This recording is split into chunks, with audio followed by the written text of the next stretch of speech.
hoy esto es de hoy, ¿verdad? Sí. Ángel, ¿no es Ángel? Ángel, yo creo que tú eres Ángel, ¿verdad? Ángel Alvarenga, Dios te bendiga. Y hermana Sara Hernández, que también creo yo es la hermanita que está acá. Amén. Bienvenidos a este lugar.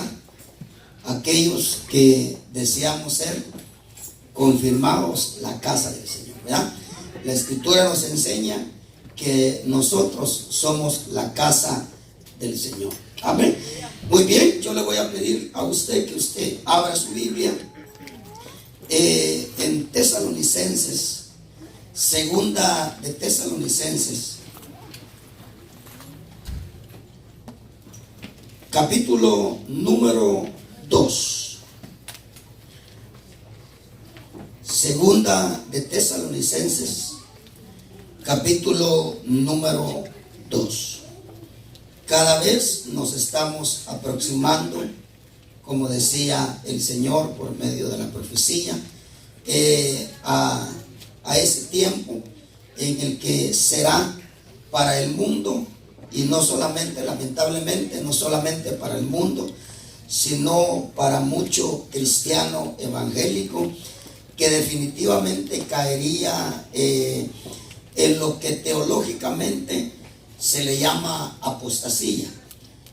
¿Qué es la apostasía? Bueno, la apostasía la tenemos que definir no en términos teológicos, porque no, tal vez la mayoría de nosotros no la podríamos entender, mucho menos en términos filosóficos, pero la tenemos que explicar o darla a entender con palabras que nosotros entendemos. La apostasía no es otra cosa que el retroceder del cristiano, el retroceder, el menguar, etcétera. Hay apostasía, hay desde cosas pequeñas hasta cosas más grandes. Por ejemplo, cuando el Señor le habla en la iglesia de Éfeso que perdió su primer amor, o que perdió el amor del principio, el amor del principio, no es otra cosa que apostasía.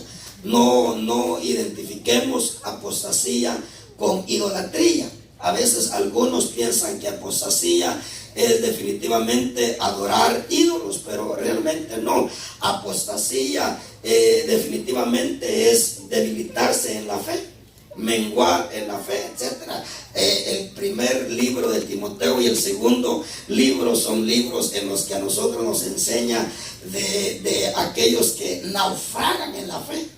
Fíjense, no la fe de Dios. La fe de Dios nunca naufraga. Es la fe de nosotros. Es la fe de nosotros. Pero hoy vamos a hablar acerca de la apostasía y definitivamente por qué se cae en la apostasía. Bueno, entonces Dios es un Dios que definitivamente antes usted sabe que 70 años después de que Jesús le predicó a aquella generación a la cual Él le predicó, todavía le dio de gracia 70 años más. Esa generación tuvo la oportunidad de escuchar a Pablo, tuvo la oportunidad de escuchar a todos aquellos que el Señor dejó. Pero usted sabe que 70 años después de que Jesús fue levantado, hermano, le vino destrucción a Jerusalén. El Señor habló allá en Lucas y dijo que Él, subiendo a un monte, lloró sobre el monte viendo la ciudad. Viendo la ciudad, Él lloró sobre el monte y era la última oportunidad. Era la última vez que Jesús le iba a extender las manos a Jerusalén. Pero cuando dice, porque el Señor lo dice de esta manera: si tan solo entendieras hoy. No me importa que me hayas rechazado 3 años y medio, los 3 años y medio que de alguna manera creen los teólogos y los estudiosos de la Escritura que el Señor, ese fue el tiempo que duró el ministerio del Señor. Pero el Señor le dijo: si tan solo entendieras hoy lo que significa que yo baje de este monte a ti. Yo pasaría de largo yo pasaría de largo, pasaría por alto, no te tomaría en cuenta tus desprecios, pero si tan solo hoy entendieras lo que significa que yo baje a ti de este monte. Pero ¿sabe qué le digo? Pero eso está oculto a tus ojos. Por lo tanto, vienen días en que tus enemigos echarán terraplén sobre ti, te rodearán por todas partes, te sitiarán por todas partes y te derribarán a tierra a ti y a tus hijos, y no dejarán sobre ti piedra sobre piedra que no sea derribada. ¿Y sabe por qué le digo? Porque no conociste el día de tu visitación. Ese día duró 3 años y medio. Oiga, un día de 3 años y medio. No conociste el día de tu visitación. No entendiste todo lo que yo traje para ti. Y el Señor terminó y dejó predicando a Pablo. Ahora el Señor bajó de ese monte ese día. Dice que bajó del monte, los discípulos, hermano, consiguieron una bestia, lo subieron sobre el asna para cumplir Zacarías, si no me equivoco, capítulo 9, donde el profeta decía: no temas, hija de Sión, mira, he ahí tu rey viene, pero viene humilde. No viene en un caballo blanco, sino viene en una bestia de carga, en un animal de carga. Sin embargo, dice que cuando bajó, dice que aquella gente humilde, aquella gente la cual los fariseos la habían nombrado como una generación maldita. Porque aquellos que le creían a Jesús, dice que los fariseos dijeron: y esta gente que no conoce de la ley. Oiga, aquellos que creyeron en Jesús era gente que los fariseos decían: es gente que no conoce la ley, capítulo 9 de San Juan. Pero esta gente que no conoce la ley, maldita es. Mire cómo le llamaron los religiosos a los que creyeron en Jesús. Pero dice que cuando bajó del monte, dice que multitud de personas, y no habla de niños literales, sino que cuando usa la frase de niños, está hablando de gente humilde, gente sencilla, los pobres a los cuales él vino a predicar el evangelio. Dice que comenzaron a gritar: Hosana, bendito el que viene en el nombre del Señor, el Rey de Israel. Oiga, esa gente se había acordado que una vez Jesús dijo: Jerusalén, Jerusalén, te digo que tu casa se quedará desierta y no me volverás a ver hasta que digas: bendito el que viene en el nombre del Señor. Esa gente pobre se acordó de lo que Jesús había dicho y comenzaron a gritar: bendito el que viene en el nombre del Señor. Y dice que los religiosos le decían a Jesús: ¿no oyes lo que dicen? Cállalos, cállalos. Jesús acababa de decirle a Jerusalén: si tan solo entendiera lo que significa que yo baje de este monte a ti.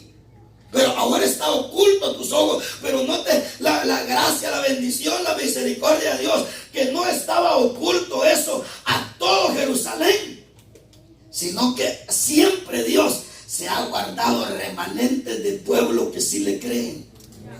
Sin embargo, esos pocos que le creían, hermano, gritaron y alabaron al Señor. Y bueno, ¿sabe qué pasó con ellos? ¿Verdad? Porque Jesús es resucitado. 500 nada más. De los 500, 380 se descalifican de que el Espíritu Santo caiga sobre ellos en el aposento. Puede ser que tuvieron oportunidad más adelante, yo no lo sé, pero lo cierto es que el día que Cristo quería que ellos recibieran el Espíritu Santo, no estaban ahí. ¿Sabe, hermano, que cuando la gente no es bautizada con el Espíritu Santo, al primero que culpan es a Dios, al segundo que culpan es al pastor, y el tercero a fulano de tal, y allá lo último dice: ¿no será que yo tengo que ver también? Ahora, sin embargo, el Señor les predicó, pero después de la prédica, a Israel le esperó. Mire, 1948. 70 años después de Cristo, el general Tito de Roma entró a Jerusalén, derribó el templo, se cumplió Mateo 24, no dejaron piedra sobre piedra, solamente le dejaron a los judíos una pared donde ir a lamentarse. Aquel lugar que era el templo de la adoración, ahora le llaman el muro de los lamentos. Pero le dejaron ese muro ahí. Pero oiga, Israel salió esparcido, cumpliendo lo del profeta Jeremías y lo de los demás profetas. Salió Israel, hermanos, 70 años después por todo el mundo. Algunos fueron a parar a Alemania. En 1942-43, Hitler se levantó y mató casi 6 millones de judíos en Alemania. Debido a eso, hermano, Israel se levanta y regresa a su tierra.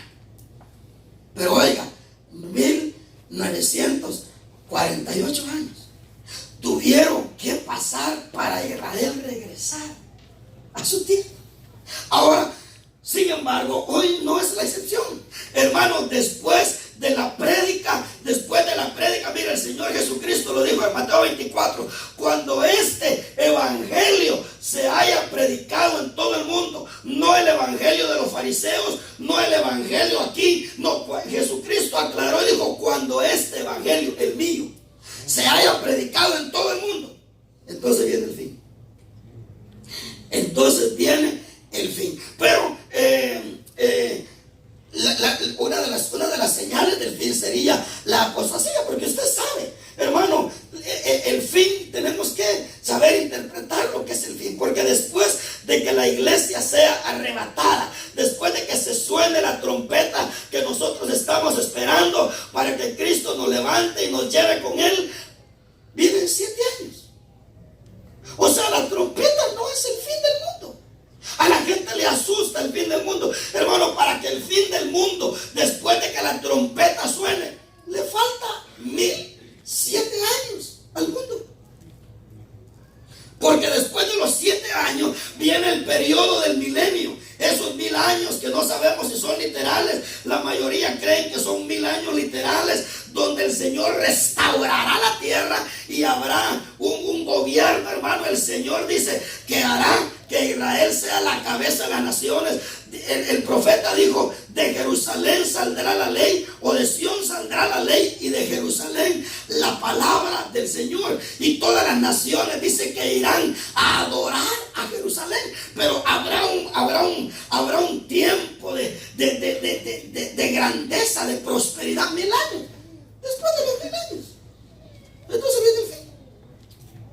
Mateo 25 dice que Mateo 25 comienza con el milenio, dice el Señor, poniendo a las naciones ovejas a la derecha, a las naciones cabritas a la izquierda, y le va a decir a las naciones que albergaron a los judíos en el tiempo de la tribulación, venid benditos de mi Padre, porque me vieron desnudo y me viste hambriento y me diste de comer. Dice que a las naciones le van a decir a Cristo, ¿cuándo te vimos nosotros desnudos? Cristo le dijo, no, a mí no.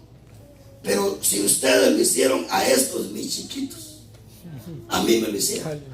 Luego se va a dirigir a las otras naciones antisemitas, hermano, antijudías, y le va a decir, venid malditos de mi Padre al fuego eterno, porque tuve hambre y no me diste de comer, estuve desnudo, no me vestiste, estuve en la cárcel, no me visitaste. Dice que ellos van a decir lo mismo también. ¿Cuándo te vimos así? No, a mí no.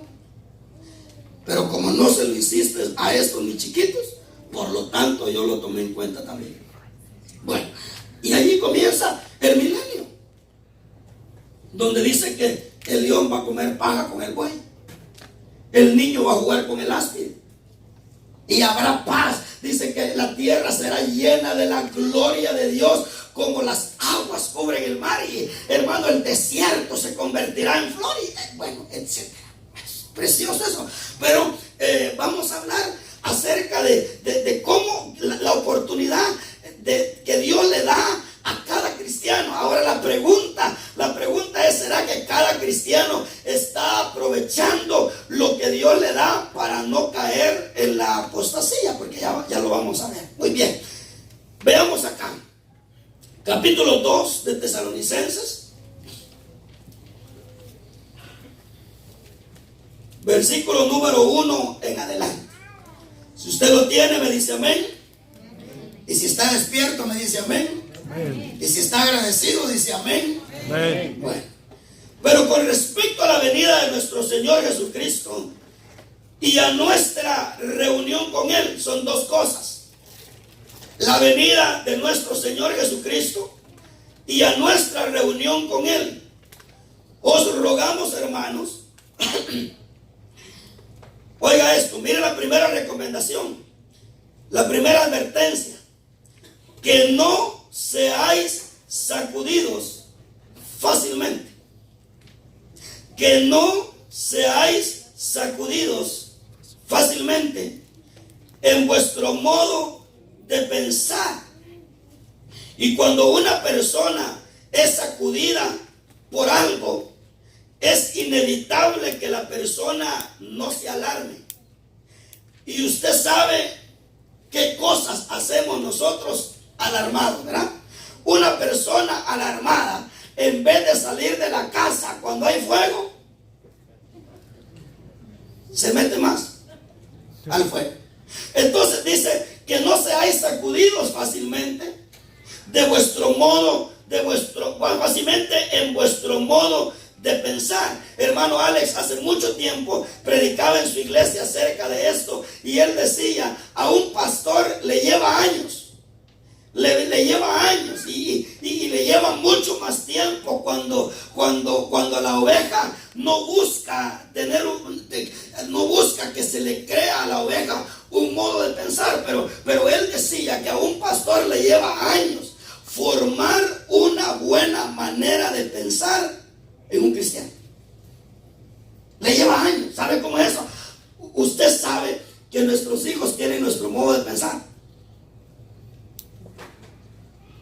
Nuestros hijos tienen nuestro modo de pensar. Nosotros le transmitimos a nuestros hijos nuestro modo de pensar, sea bueno o sea malo, pero les transmitimos nuestro modo de pensar a tal punto que hablan como nosotros hablamos, respondemos quizás como nosotros respondemos, pensamos como nosotros pensamos. Es raro el hijo que de alguna manera puede distinguir si la buena manera de pensar es buena o es mala, porque tiene que haber un momento, tiene que haber un tiempo en los hijos donde de alguna manera se tienen que preguntar: ¿es buena o es mala esta manera de pensar? Los hijos se tienen que preguntar eso, y tienen que saber que si no es buena, pues entonces definitivamente tienen que buscar la de Dios. Ahora, fíjese pues, entonces decía hermano Alex que a un pastor le lleva años crear una manera o un modo de pensar en la oveja. Y entonces Pablo dice: miren, yo les ruego que no sean sacudidos fácilmente en vuestro modo de pensar.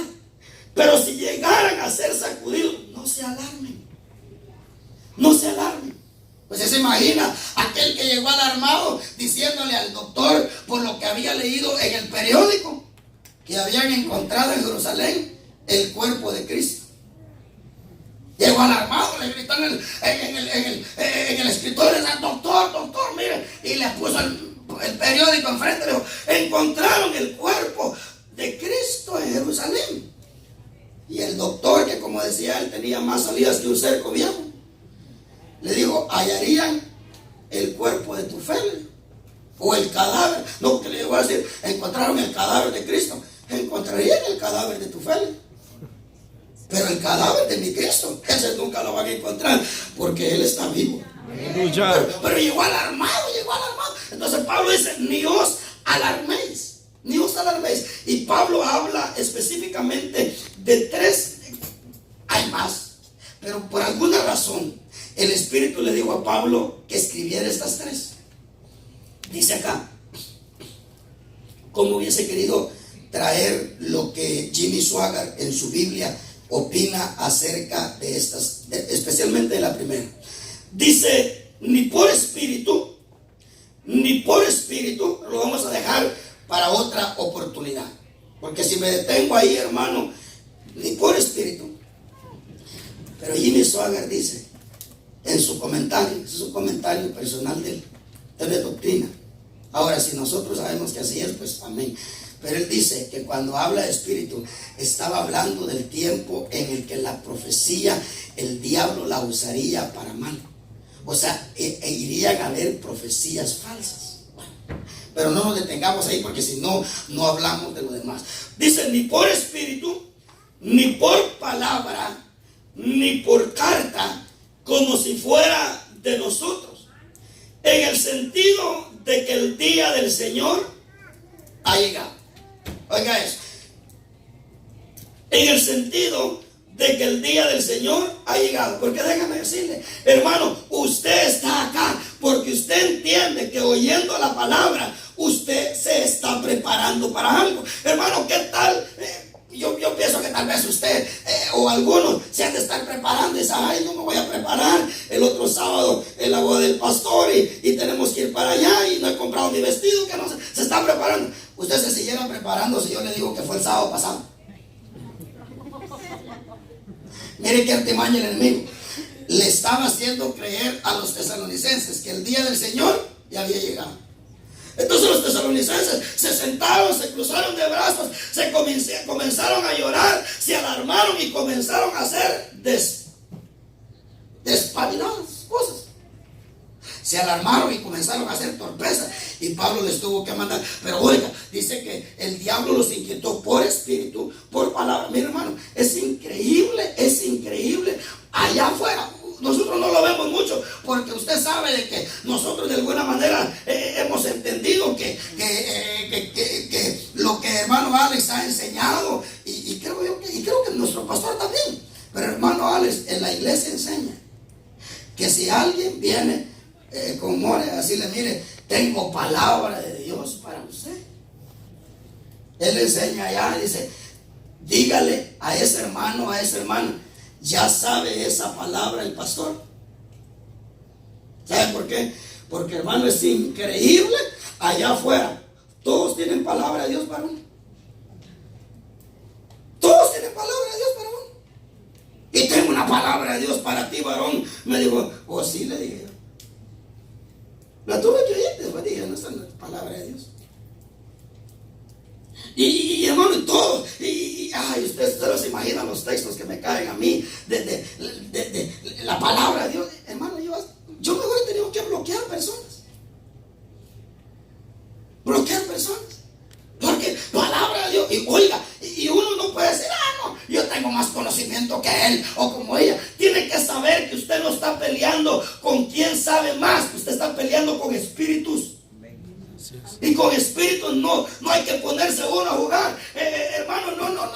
Oiga, Pablo dijo, ni por espíritu, ni por palabra, ni por carta, como si fuera nuestra. En el sentido que el día del Señor ha llegado, que nadie os engañe de ninguna manera. Y luego dijo Pablo, porque no vendrá ese día sin que primero venga la apostasía. Y dice, y sea revelado el hombre de pecado. Hermano, ¿será que nosotros vamos a conocer el personaje? Porque dice que el día del Señor no vendrá sin que antes venga la apostasía. Yo le pregunto, ¿habrá apostasía? Oh, hermano. Yo le pregunto, ¿usted ya sabe quién es el hombre de pecado? Yo no. Si usted lo sabe, dígame, a lo mejor tal vez yo no. Yo no, claro. Los alarmistas no dejan de ponerle nombre a fulano, sutano, ¿verdad? Allá cuando el presidente Obama era presidente, decía que él era el anticristo. Ahora que el presidente Trump, ahora es el presidente Trump. Y que no sé qué, hermano. La gente adivinando, puro espíritu de adivinación. Yo no sé, pero dice que el día del Señor no vendrá sin que antes venga la apostasía y sea revelado el hombre de pecado, el hijo de perdición, el cual se opone. Dice que se va a oponer y se va a exaltar sobre todo lo que se llama Dios o es objeto de culto. De manera que se va a sentar también en el templo que van a reedificar en Jerusalén. Porque usted sabe que están planeando ese templo, la reedificación de ese templo, de manera que se siente en el templo de Dios. Y por supuesto tiene dos aplicaciones. ¿Sabe por qué? Porque alguien que se sienta es alguien que gobierna. Es alguien que gobierna. Cuando dice se siente en el templo de Dios, como quien dice yo me siento y acá el que mando y el que demanda adoración soy yo. Pareciera que el que está de pie es el que manda al que está sentado. No, es el que está sentado. Pero cuando dice se sienta en el templo de Dios, hermano, no será, puede ser que el hombre de pecado, no sabemos quién es, pero Pablo dice que el sistema sí está gobernando sobre lo que es el templo de Dios. Pero claro, lo podemos interpretar así y lo podemos interpretar literalmente, que un día ese hombre se va a sentar literalmente en el templo que van a levantar en Jerusalén. Pero antes de eso ya está sentado gobernando sobre los apóstatas. Bueno, ahora dice acá, de manera que se siente en el templo de Dios presentándose como si fuera Dios. ¿No os acordáis de que cuando yo estaba todavía con vosotros os decía esto? Y etcétera. Pero pasémonos hasta el 9. Inicuo cuya venida es conforme a la actividad de Satanás. Oiga eso. No, leamos mejor el 6. Leamos, porque de todas maneras, si tenemos que terminar temprano, lo seguimos mañana. Porque el misterio de la iniquidad, mire, aquí está, verso 6 dice, y vosotros sabéis lo que lo detiene. Por ahora, algunos creen que es la iglesia, algunos creen que es el Espíritu Santo, algunos creen que es Cristo dentro del cristiano que está deteniendo a eso, al personaje, pero dice que el sistema no se ha detenido. Ahora, oiga lo que dice, porque el misterio de la iniquidad ya está. Oiga, hace 2000 años que Pablo escribió esto. Pablo dice, porque el misterio de la iniquidad ya está en acción, solo que aquel que por ahora lo detiene, lo hará hasta que él mismo sea quitado de en medio. Y entonces será revelado ese inicuo. Entonces será revelado ese inicuo. Entonces, oiga que allá en el verso 3, dice que la venida del Señor, la venida del día del Señor no viene sin que sea revelado. Pero en el 8 dice que es hasta después de que seamos nosotros quitados del mundo. Entonces será revelado el inicuo, a quien el Señor matará con el espíritu de su boca y destruirá con el resplandor de su venida. Inicuo, cuya venida es conforme a la actividad de Satanás, con todo poder. Oiga eso, con todo poder y señales y prodigios mentirosos. Oiga eso, con todo poder y señales y prodigios mentirosos y con todo engaño de iniquidad para los que se pierden. No está hablando de gente atea, sino que está hablando de lo que dice Hebreos. Fíjense pues, Hebreos dice, porque nosotros no somos de los que retroceden. ¿Para qué dice? ¿Para qué? Para perdición. Entonces quiere decir que puede haber perdición si nosotros retrocedemos. Entonces le decía que una palabra para poder explicarla, pues hacía en palabras que nosotros la podemos hacer, es retroceder. Hermano, apostasía es estancarnos. Apostasía es no crecer espiritualmente. Pero la apostasía es retroceder. Entonces, oiga lo que dice acá. Y con todo engaño de iniquidad para los que se pierden. Oiga eso. ¿Y por qué? Porque no recibieron el amor de la verdad para ser salvos. Fíjese pues, acá le está hablando a gente salva Pablo. Entonces, ¿de qué salvación les está hablando? Porque no, usted sabe que a nosotros se nos ha enseñado la salvación del lago de fuego, pero la salvación de la cual 1 Tesalonicenses capítulo 1 verso 10 habla. Dice 1 Tesalonicenses capítulo 1 verso 10, y esperar de los cielos a Jesucristo, quien nos libra de la ira venidera. Y hay mucho texto. Apocalipsis 3 dice, por cuanto guardaste mi palabra, yo te guardaré de la hora de la prueba que ha de venir sobre todo el mundo para probar a todo el mundo, pero yo te voy a librar a ti. Bueno, entonces, pero oiga lo que dice acá. Dice que la razón por la que una persona cae en apostasía es porque Dios le ofreció un tiempo de verdad y determinó no aceptar la verdad, con todo engaño de iniquidad para los que se pierden, porque no recibieron el amor de la verdad. O sea que la verdad tiene amor, y Cristo dijo: yo soy la verdad, pero no recibieron el amor de la verdad para ser salvos.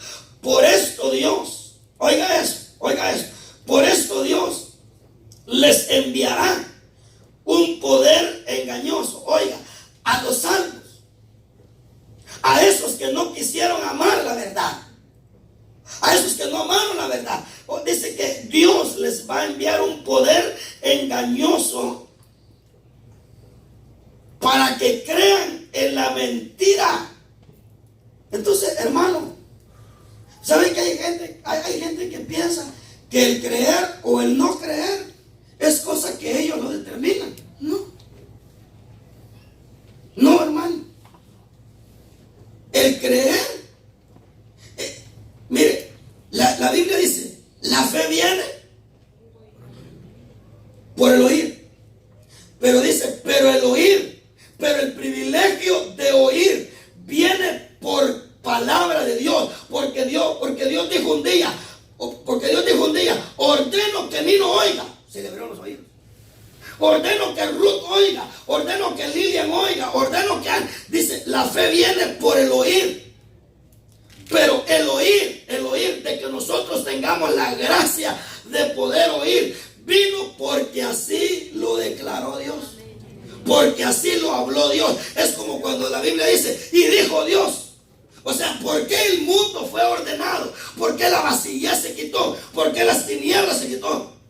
Por palabra de Dios.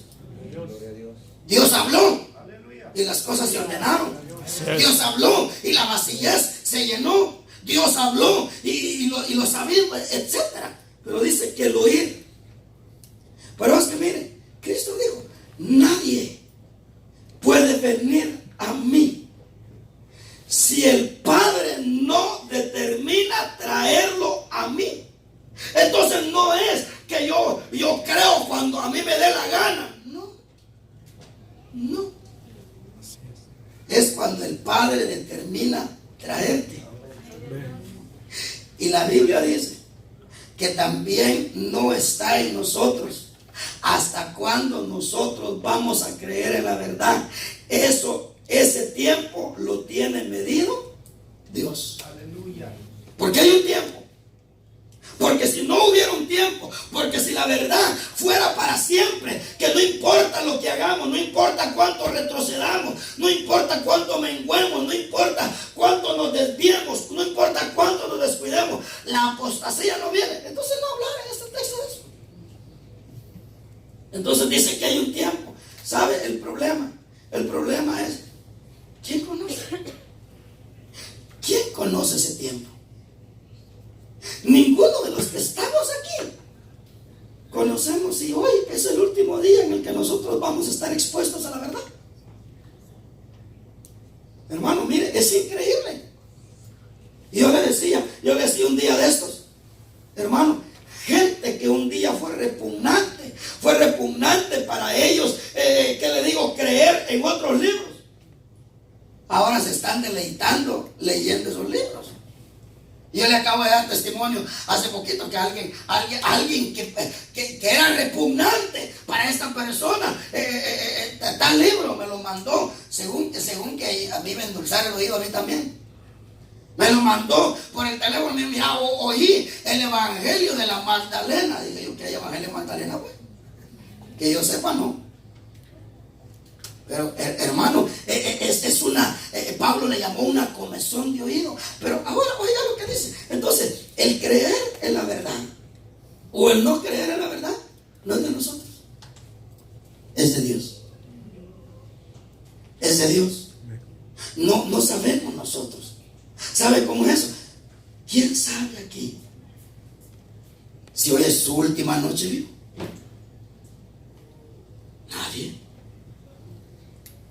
hermano, hoy estamos bien de salud, mañana nos pueden dar una tremenda noticia. Ahora, cuando Dios envía, porque aquí lo dice, yo quiero leérselo.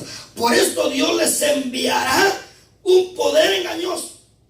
Cuando, hermano, es injusto Dios cuando Él determina enviar un poder engañoso. No. ¿Sabe por qué? Porque antes Dios le dio a esa persona las oportunidades y las bendiciones y todo aquello que la persona podía obtener para no caer en la apostasía.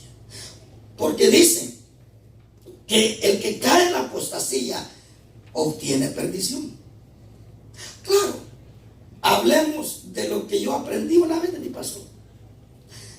La persona será salva. Salvo, por ejemplo, usted sabe que con la salvación hay galardón, ¿verdad? ¿Verdad que sí? Cristo dijo, he aquí, vengo pronto y mi galardón conmigo. Porque la salvación es galardón. La salvación es legal. Ahora, ¿qué es el galardón entonces? Entonces, usted puede obtener salvación y puede tener galardón. Pero cuando la persona que cae en apostasía va a ser salva.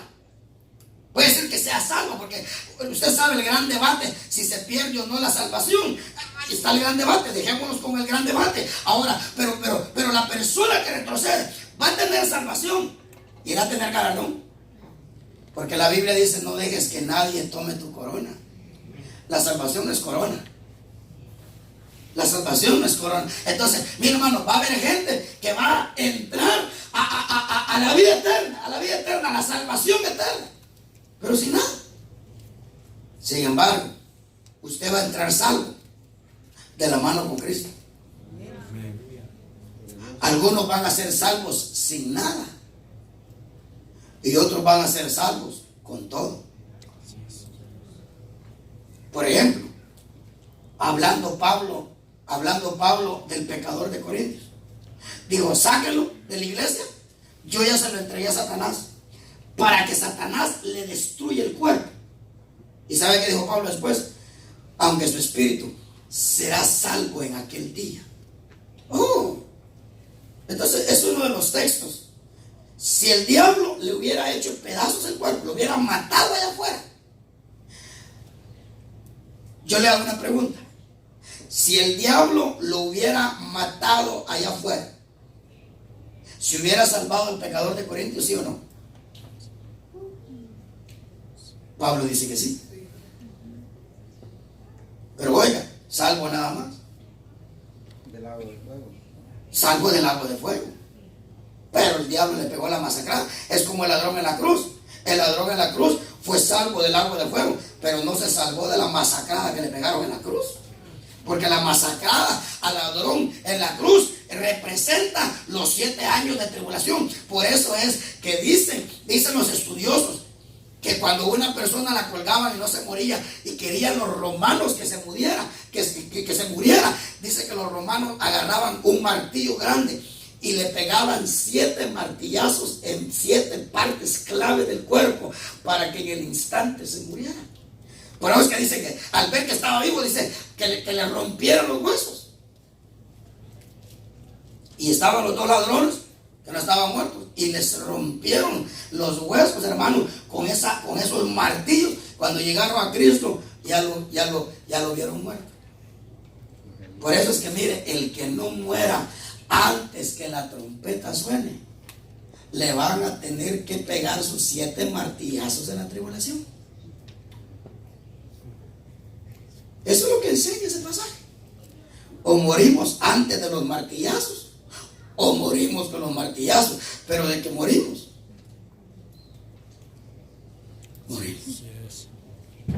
¿sí?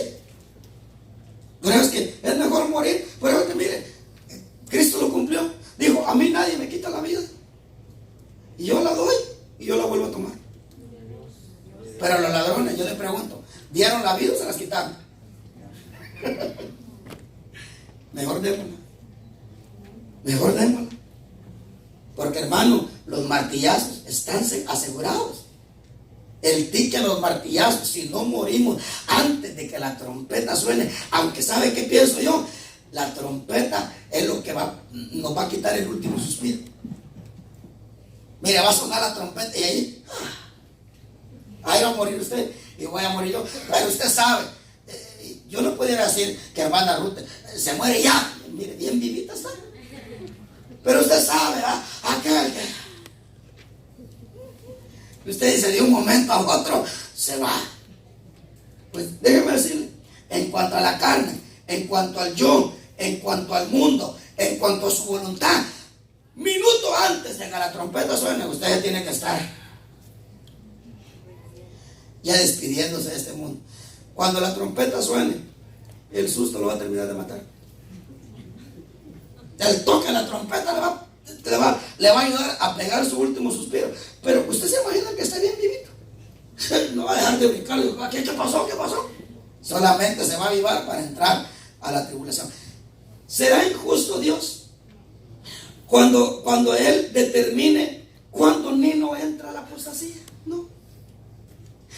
Irá a ser injusto Dios cuando Él determine si Max entra a la apostasía mañana, porque ya hemos leído ahí que no depende de nosotros en su totalidad, no depende de mí, porque si yo amo la verdad,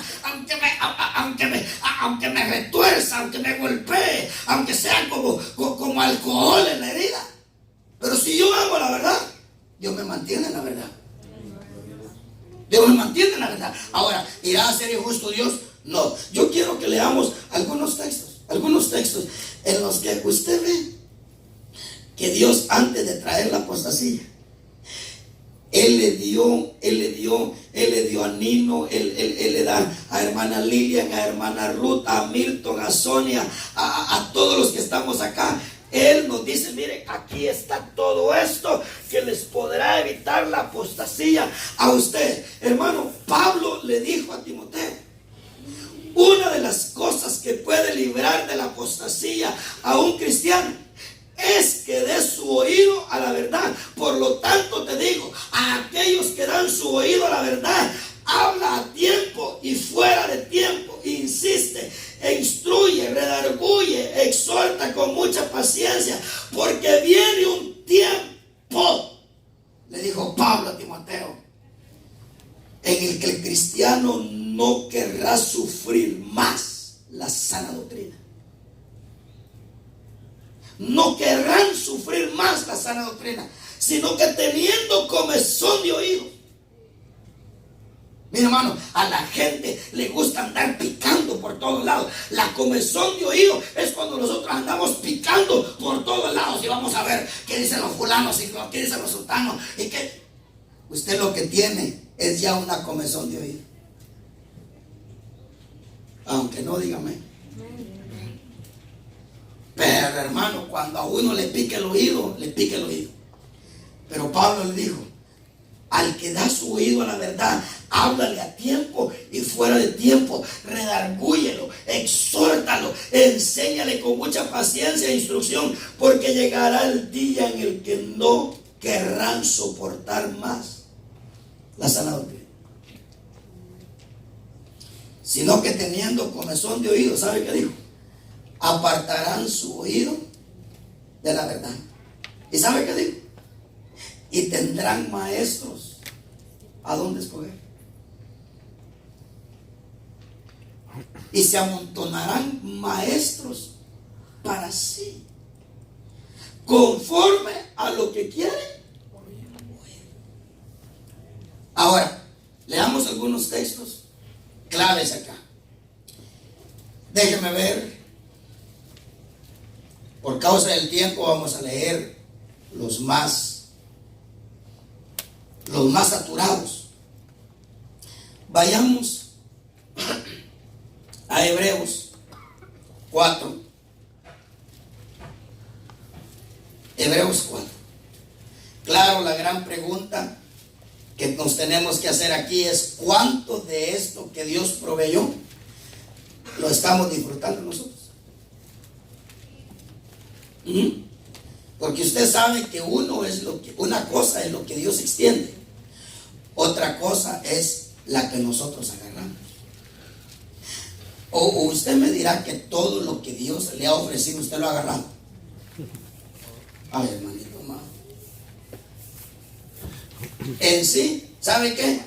Y aún lo que hemos agarrado, dice que lo hemos recogido en saco.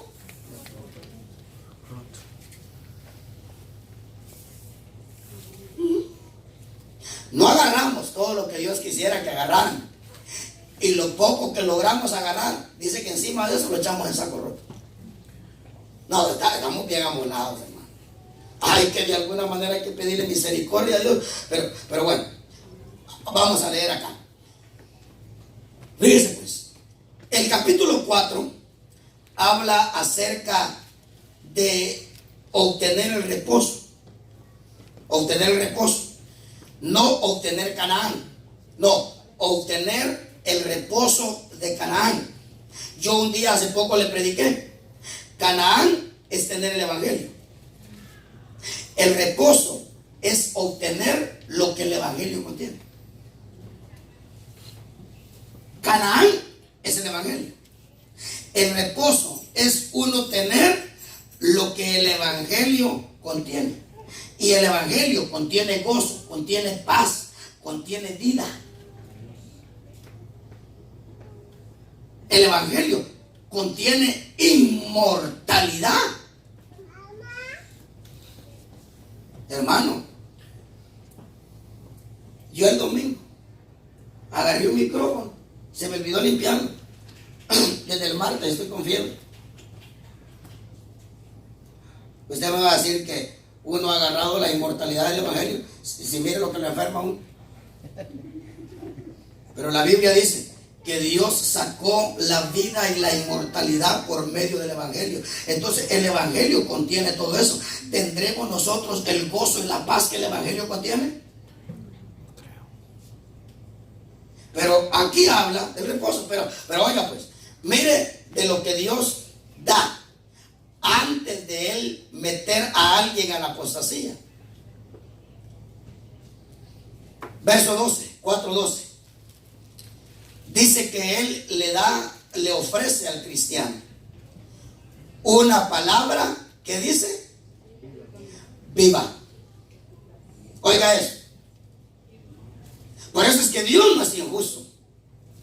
Cuando nosotros caemos en la apostasía, o en el que cae en la apostasía, o los que ya cayeron en la apostasía, Dios no es injusto. ¿Sabe por qué? Porque antes de Dios llevarlos a ese espíritu engañoso, Dios les envió una palabra viva. ¿Cuál es la otra falacia ahí? ¿Perdón? Eficaz. Yo le pregunto, hermanito amado, ¿cuán eficaz en los problemas que nosotros arrastramos antes de venir a Cristo? ¿Cuántas de esas cosas ya han sido quitadas? Dice que la palabra que Dios te ofrece es una palabra eficaz. Miren, esta es mi enfermedad que yo he tenido. Hermano, 5 minutos después de que yo me tomaba las pastillas para calmarme la fiebre se me calmaba.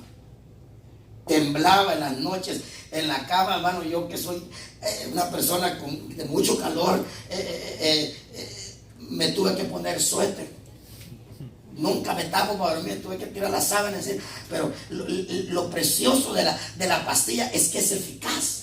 5 minutos después, la fiebre ya me empezaba a bajar. El dolor de cuerpo se me comenzaba a ir. Déjeme decirle, el evangelio, la palabra que Dios nos ha ofrecido a nosotros todo este tiempo, ha sido una palabra viva y una palabra que puede ser eficaz si nosotros le permitimos. En cuanto de los problemas de nuestra vida nosotros le hemos permitido a la palabra que sea eficaz. Yo no lo sé, hermano. Esto es para examinarnos cada uno de nosotros. Pero oiga, dice que la palabra es viva y es eficaz. Número 3, dice que la palabra que Dios ofrece es más cortante que una espada de 2 filos. ¿Sabe por qué?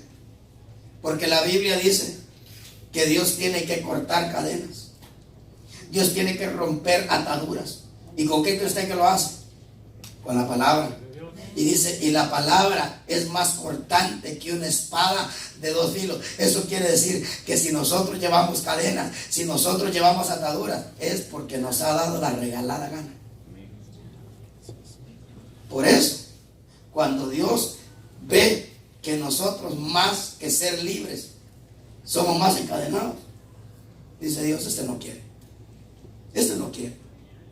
Y usa los medios, hermano, usa los, mire, Dios para llevar a alguien al error, al espíritu de apostasía. Cualquier cosa. Cualquier cosa. Cualquier cosa. Cualquier pretexto. La gente no cree en el pretexto, no cree en la razón. Hasta allá viene a despertar y dice, ay, Dios no debería de haberme salido por esto y esto. Pero oiga, pues dice que la palabra es más cortante que una espada de dos filos. Dice que sus problemas no están por encima. Dice que sus áreas no están por encima, sus necesidades no están por encima. ¿Sabe? Dice dónde están. Dice que están bien adentro de usted. Pero la palabra que Dios le ha estado ofreciendo es una palabra que penetra hasta la división del alma y del espíritu. Porque nuestros problemas no están por encima. Hermano, yo mismo me he sorprendido como pastor. Y yo me he puesto a decir, ¿de dónde le salió esto a esta persona? Bueno, el pastor dice, pero ¿de dónde le salió? Yo nunca hubiera pensado que esta persona iba a reaccionar, iba a actuar de esta manera. ¿Sí? Porque uno ve por encima, pero nuestros problemas están bien adentro. Sí, mire, la Biblia dice que en nuestro corazón hasta homicidios hay. ¿No se ha sorprendido usted alguna vez de su pensamiento que le brotó? Oh, Dios. ¿No? ¿Solo a mí? Dice que la palabra, antes de Dios someter a alguien a la apostasía, dice que la palabra puede penetrar hasta la división del alma y del espíritu, de las coyunturas y los tuétanos. Oiga lo que dice. Dice, penetra hasta la división del alma y del espíritu, de las coyunturas y los tuétanos. ¿Por qué cree usted que la palabra se puede ir hasta allá? Porque es hasta allá donde usted tiene su rencor. Porque es hasta allá donde usted tiene su amargura. Porque es hasta allá donde nosotros tenemos esos resentimientos. Mire, es hasta allá donde nosotros tenemos esos golpes que cuando éramos niños nos dieron. Entonces, cuando una persona cae en la apostasía, no le puede echar la culpa a Dios. Dios le puede decir, yo te di un tiempo en el que te ofrecí una palabra viva, te ofrecí una palabra eficaz, te ofrecí una palabra que podía cortarte aquello que te tenía atado, te di una palabra que podía penetrar hasta encontrar eso que ahora te está haciendo pedazos. Yo te mandé esa palabra y te mandé una palabra que era un espejo desde lo interno hasta lo externo. Oiga, dice una palabra que te podría haber ayudado a que nada malo en ti te tomara de sorpresa. Le voy a decir una cosa. El pecado de David con Betsabé lo agarró de sorpresa. Él lo dice en el Salmo 51. Quisiera Dios que aquellas cosas, mire, aquellas, permítame decirlo así, aquellas fieras que llevamos por dentro. ¿Usted cree que Dios quisiera que nos agarraran, nos tomaran de sorpresa? No. Eso a David lo tomó por sorpresa. Y él lo dice en el Salmo 51. En el Salmo 51, Dios le dice, David le dice a Dios, sabes, es que ahora entiendo que lo que me pasó es porque en pecado fui engendrado, o en iniquidad fui engendrado, y en pecado me concibió mi madre. ¿Usted cree que David se tenía que enterar de eso hasta ahí? No. Pero Dios le dice al cristiano, yo te mandé una palabra, que ante esa palabra nada está oculto ante esa palabra. Si me hubieras permitido, yo te hubiera revelado por mi palabra tu temperamento. Yo te hubiera revelado tus amarguras, tus resentimientos. Yo te hubiera amargado. Yo te hubiera revelado tus pleitos, tus contiendas. Yo te hubiera revelado todo lo que no te debería de haber tomado por sorpresa. Porque aquí dice, y oiga lo que dice, y es poderosa. Oiga lo que dice. Dice, y te ofrecí una palabra que era poderosa para discernir los pensamientos y las intenciones de tu corazón. Mi hermano, usted pudiera testificar calladamente. Usted pudiera testificar de un pensamiento o de una intención macabra. No. No me diga que no. Yo sé que sí. Los hombres, de abusar de una niña, de una jovencita, de matar a alguien, una mujer, que cuando está dormido el fulano iba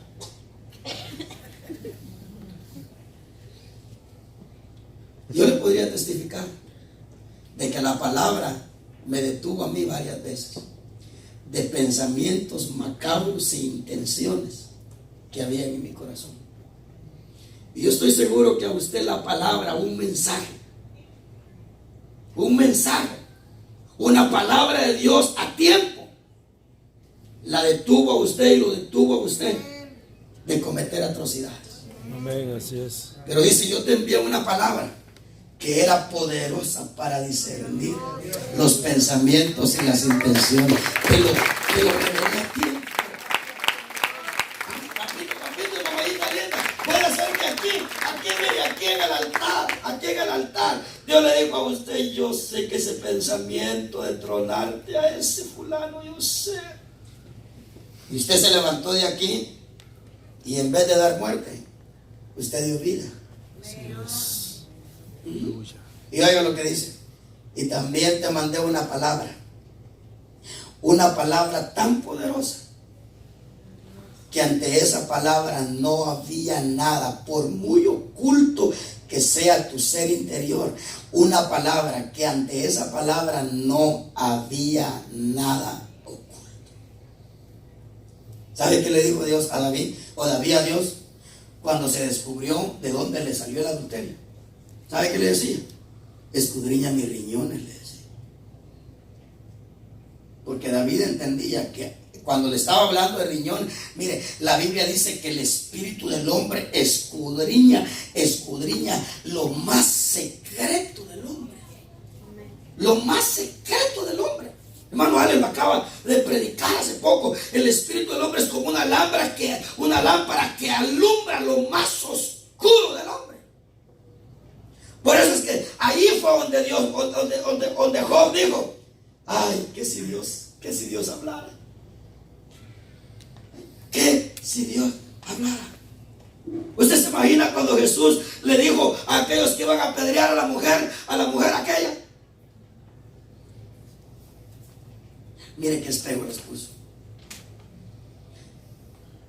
Le dijo Cristo, ni siquiera ustedes entre ustedes que tienen piedras se pusieron de acuerdo para apedrear a esta mujer. Ni siquiera ustedes se conocen las cosas entre ustedes. Pero Cristo les dijo, pero yo sí sé. Pero la palabra que yo predico sí les puede revelar a ustedes que ustedes no están sin pecado. Algunos creen que cuando Jesús escribía, estaba escribiendo los pecados de los que estaban especialmente enfrente.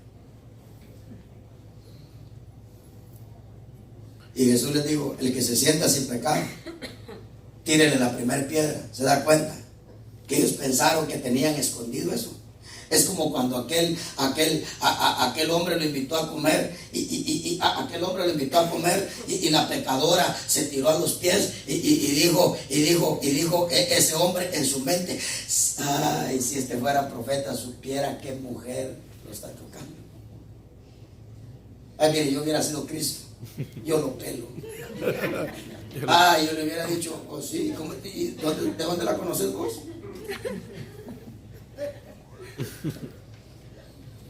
Pero Cristo era prudente. Cristo no era impulsivo. Amén, así es. Cristo no respondía con maldición. Así es. Ese hombre dijo, si este hombre fuera profeta, supiera qué clase de mujer lo está tocando. Y le dijo, Simeón, tengo algo que decirte. O de ti, le dijo. Oiga eso. Dice Dios, antes de que la apostasía le venga a una persona, Dios le dice, yo te mandé una palabra viva y eficaz. Yo te mandé una palabra más cortante que una espada de 2 filos. Yo te mandé una palabra que podía penetrar, si la hubieras dejado, hasta la división del alma y del espíritu, de las coyunturas y de los tuétanos. Te mandé una palabra que fue capaz de discernir tus pensamientos y las intenciones de tu corazón. Y te mandé una palabra que nada se le ocultaba. Hermano, qué bonito es cuando uno va manejando rápido y está el gran rótulo amarillo y dice hoyo adelante. Usted se imagina que la palabra, nosotros le permitiéramos a la palabra, sea por profecía, sea predicada, sea leída, sea por comunión con Dios, pero que Dios nos anticipara el peligro y nos dijera, mira, te viene una noticia que te va a amargar, prepárate. ¿Usted cree que no sería bueno? Sí. ¿Sabe cuál es el problema de nosotros? Que cuando sentimos ya tenemos la mordida. Y las reacciones del veneno son inevitables. Y luego, claro, luego le decimos a Dios como le dijo Job, ¿por qué no me dijiste que tal cosa me venía? Y le dijo Eliú, ¿cómo no? Él te dijo. Recuérdate, Él te avisó. Él te habló en un sueño, en una visión nocturna, cuando tu corazón dormía. Él abrió tu corazón y te instruyó. ¿Sabes cuál fue tu problema? Que te olvidaste. Le dijo Eliú a Job. Pero Él te lo dijo. Él te lo dijo.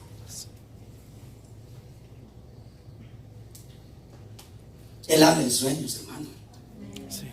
Sí. Solo que con los sueños hay que calibrar los sueños, porque por el mucho afán vienen los sueños.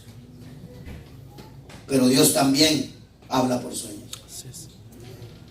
Oh, usted no se imagina cómo Dios me quiso librar a mí de la quebrada de cara que me dio. Me lo dijo, me lo anticipó. La palabra lo habló, sueños, etcétera, etcétera, etcétera.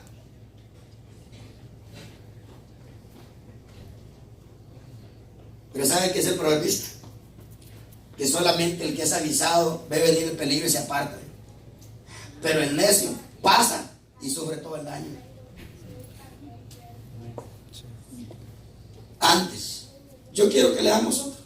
Yo sé que ya estamos sobre el tiempo, pero que leamos otro. Hebreos 6. Hebreos 6. Y ahí vamos a terminar.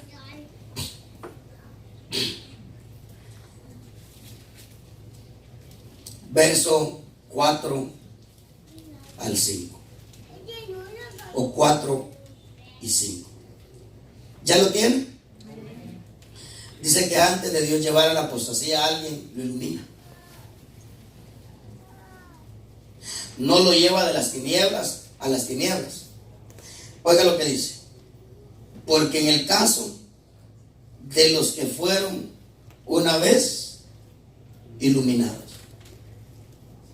Entonces note que Dios, el deseo de Dios es iluminar a la oveja.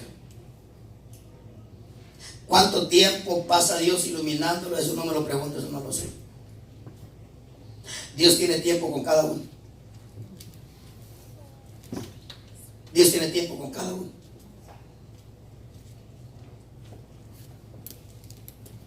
Porque en el caso de los que una vez fueron iluminados, que también Dios les dio a probar del don celestial.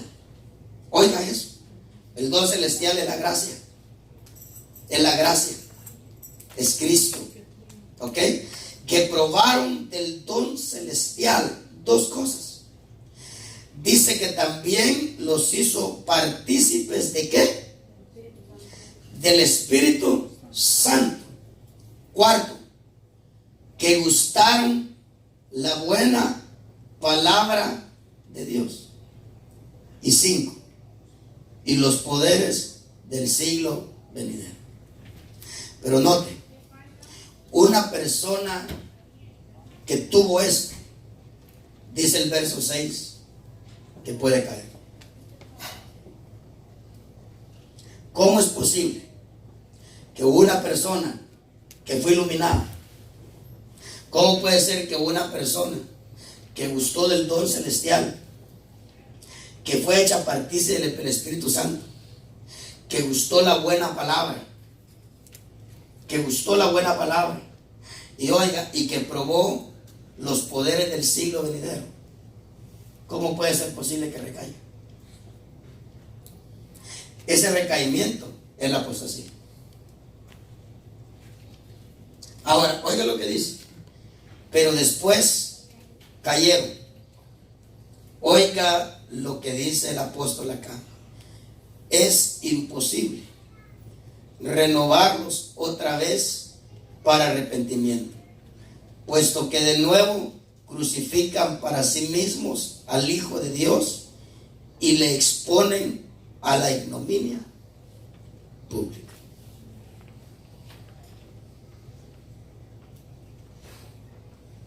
Yo no sé si un hermanito que me va a la contraria a mí aquí, yo no sé si va a seguir viniendo.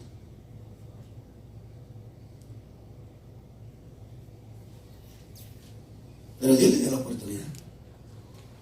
O sea, ya sea que este lugar no se predique la verdad, o ya sea que en este lugar se predique la verdad, pero a todos Dios nos da la oportunidad.